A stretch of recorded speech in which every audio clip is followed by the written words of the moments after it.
Good morning class. I am your SSC teacher of class 7th. In this video, we will do the explanation of chapter number 1 of history. Open chapter number 1 which is on page number 53. So, our chapter 1 is the medieval world. अगर आपको पता हो या नहीं भी पता है तो मैं बता देती हूँ. जो पुरानी हिस्ट्री थी वो 3 पीरियड्स में डिवाइड थी. पहला था एंशिएंट पीरियड, दूसरा था मेडिवल पीरियड एंड तीसरा था कौन सा? Modern period.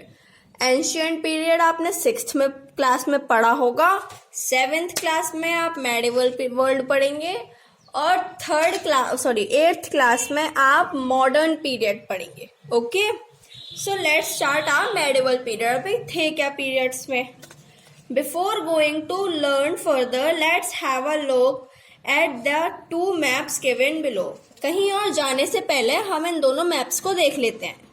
कौन से इन दोनों को? ये दोनों मैप सेम हैं, जैसे देख लेते हैं. After carefully absorbing the map, 2 maps, we find that they are quite different even though they are of same area. ये मैप्स कुछ डिफरेंस है लेकिन एरिया क्या है इनका? सेम है. Thus, different historians use different types of sources to establish something about the past.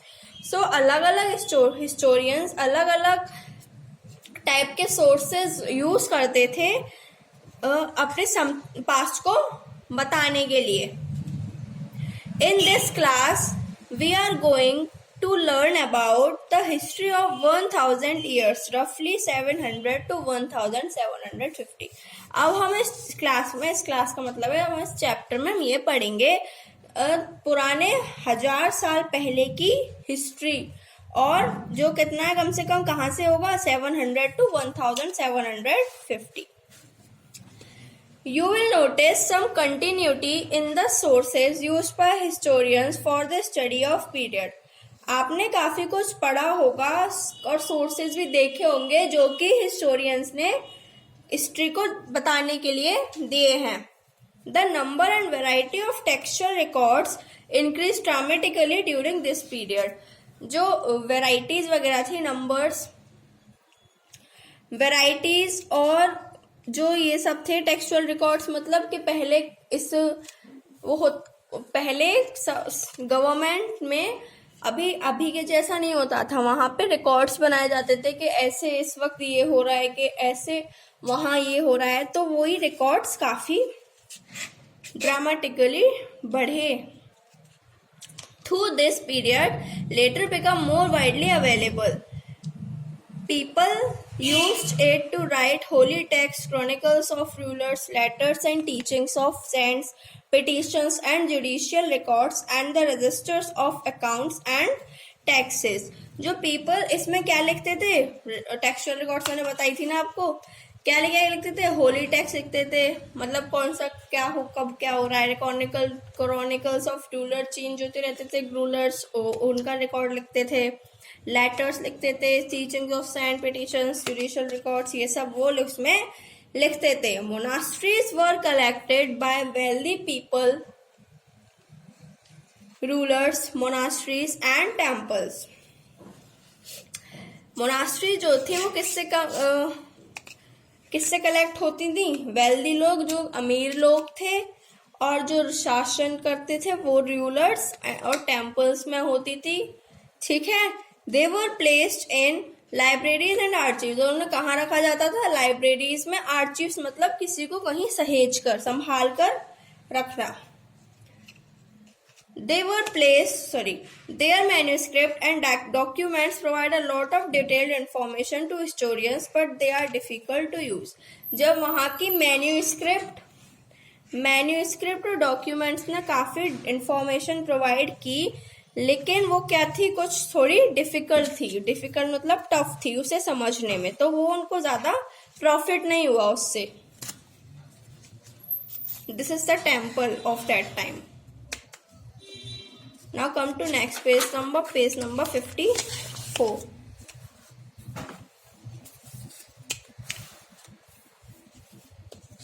There was no printing press in those days, उस वक्त कोई प्रिंटिंग प्रेस मतलब कोई प्रिंटिंग का आइटम नहीं था, लोग ऐसे ही लिखते थे। So scribes copied manuscript by hand, तो जो स्क्राइब्स था उसको कॉपी करते थे किसके हाथों से, मशीन्स वगैरह थी नहीं, तो अपने हाथों के यूज से वो अपना काम करते थे। कॉपिंग a document again and again is not an easy job. अब हम हाथ से कर रहे हैं तो उसी को बार बार कॉपी करना तो वो इतना आसान नहीं था उनके लिए, और इनफैक्ट हमारे लिए भी नहीं होगा, बट अब तो हमारे पास काफी प्रिंटर्स हैं, मशीन्स हैं, काफी कुछ है, तब तो नहीं था ना। As scribes copied manuscript, they unwillingly left small changes such as words, sentences. जब अगर वो हैंड से लिख ही रहे हैं तो ये तो है नहीं कि पूरा सेम टू सेम ही आएगा, तो कभी कभी कुछ वर्ड्स चेंज हो जाते थे, कभी कोई सेंटेंस, कभी स्मॉल छोटे छोटे लिटिल बिट चेंजेस हो जाते थे, क्योंकि अब हाथ से तो लिख रहा है, वो भी इंसान है जो लिख रहा है, right. Thus we rarely find an original manuscript of the author of the past. तो हमने बहुत ही मुश्किल से हिस्टोरियंस ने काफी मुश्किल से एक ओरिजिनल फाइंड करी जिसमें सारा एक सेम टू सेम था, ऑल वर सेम, ठीक है। Now okay, We are totally dependent upon the copies made by later scribes. हम पूरे जो पुरानी स्क्राइब्स हैं, जो कॉपीज हैं, हम उस पर डिपेंडेंट है। क्यों डिपेंडेंट है? अगर हमें पता नहीं होगा कि हिस्ट्री में क्या हुआ, कैसे हुआ, तो हम अपने प्रेजेंट और पास्ट को, मतलब क्या है ना, हिस्ट्री जब हम जानते हैं, पुराना पास्ट जब हम जानते हैं, तो हमें समझ आता है कि अच्छा ये ऐसे हुआ, तो हमें पता कैसे चलता, this is a type of knowledge ना। तो वही उसमें काफी डिपेंडेंट है हमारे उसके ऊपर। As a result historians have to read different manuscript versions of the same text to guess what the author had originally written. तो काफी हिस्टोरियंस को सारे पढ़ने पड़ते थे, मैन्युस्क्रिप्ट अलग अलग पढ़ते थे वो, जिससे वो पता एक ही टेक्स्ट का अलग अलग पढ़ते थे, जिससे वो बता सके कि ओरिजिनल जो ओरिजिनली किससे रिटन हुआ है, वो टेक्स्ट, वो manuscript. Okay, the occasion is revised many times by authors in their chronicles at different times. काफी कुछ ओकेजन्स हुए ऑथर्स के, time to time different time पे होते रहे। The noted chronicler of 14th century Ziauddin Barani wrote his chronicle first in 1356 and another version 2 years later। एक chronicler हैं जो क्या कि 14th सेंचुरी के, क्या नाम है उनका, जियाउद्दीन बरानी, it is the photo of him. तो उन्होंने क्या लिखा था, क्रॉनिकल लिखा था पहली बार कब, 1356 में, और उसके 2 साल बाद मतलब 1358 में उन्होंने दूसरा वर्जन लिखा उसका। The two differ from each other, but historians did not know about the existence of the first version until the 1960s। जो दोनों उन्होंने वर्जन लिखे थे वो दोनों ही एक दूसरे से बिल्कुल अलग थे, अपोजिट थे, लेकिन आज तक भी 1916 तक, until 1916 तक हिस्टोरियंस को पता नहीं चल पाया कि जो वो उन्होंने वर्जन लिखे थे वो थे किसके बारे में। मतलब उन्होंने कुछ ऐसा लिखा होगा, इतना तो मुझे भी आइडिया नहीं है, बट उन्हें पता ही नहीं चल पाया कि एक्चुअली वो कहना क्या चाह रहे हैं, ठीक है। Now come to the next topic, new social and political groups. The study of the period between 700 and 1750 is a big challenge for the historians. 700 और 1750 के बीच की जो स्टडी करना वो हिस्टोरियंस के लिए काफी डिफिकल्ट था, एक बहुत बड़ा चैलेंज था, it type of challenge. This period largely underwent variety of developments. इस पीरियड में काफी कुछ चेंज हुआ, डेवलपमेंट्स हुए। At different moments in this period new technologies like the use of Persian wheel in irrigation, the spinning wheel in weaving, fire arms in combats etcetera were introduce. इस period में काफी new technology शुरू हुई, जैसे Persian wheel, एक irrigation में Persian wheel होता है, वो इरिगेशन में यूज आता है। स्पिनिंग व्हील किस में यूज आता है? वीविंग में, मतलब कपड़े सिलाई में। और fire arms in combat etcetera, ये सब काफी चीजें इंट्रोड्यूस हुई। New foods and beverage like potatoes, corn, chillies, T and coffee arrived in the subcontinent. नए खाने और बेवरेजेस मतलब रिफ्रेशमेंट्स, फ्रेश रिफ्रेशमेंट और ड्रिंक्स काफी इंट्रोड्यूस हुई, जैसे पोटैटोज, कॉर्न, चिलीज, टी और कॉफी, ये सब वहाँ तब सबकॉन्टिनेंट में आए थे। किस पीरियड में? मेडिवल पीरियड में। ये सब किसकी बात हो रही है? मेडिवल पीरियड की बात हो रही है। This was also period of great mobility, ये भी एक काफी बड़े मोबिलिटी का पीरियड था, मतलब उसमें काफी कुछ इंट्रोड्यूस हुआ अगर हम किससे कंपेयर करें? एंशियंट पीरियड से। One group of people who become important in this period was the Rajput। जो important people थे इस पीरियड के दौरान वो कौन थे? राजपूत्स। राजपूत्स कहाँ से ड्राइव हुआ वर्ड्स? राजपुत्र मतलब रूलर का बेटा। रूलर का बेटा मतलब जो रूल कर रहा है उसका बेटा। बिटवीन द 8 एंड 14 सेंचुरी, 8 से 14 सेंचुरी तक इसके बीच में the term Rajput was largely use to indicate a group of warrior who claimed Kshatriya caste status. जो इस 8 to 14 पीरियड में इनके बीच में राजपूत जो थे उनका काफी नाम रहा और वो हमेशा क्षत्रिय कास्ट को नीचे दिखाते थे।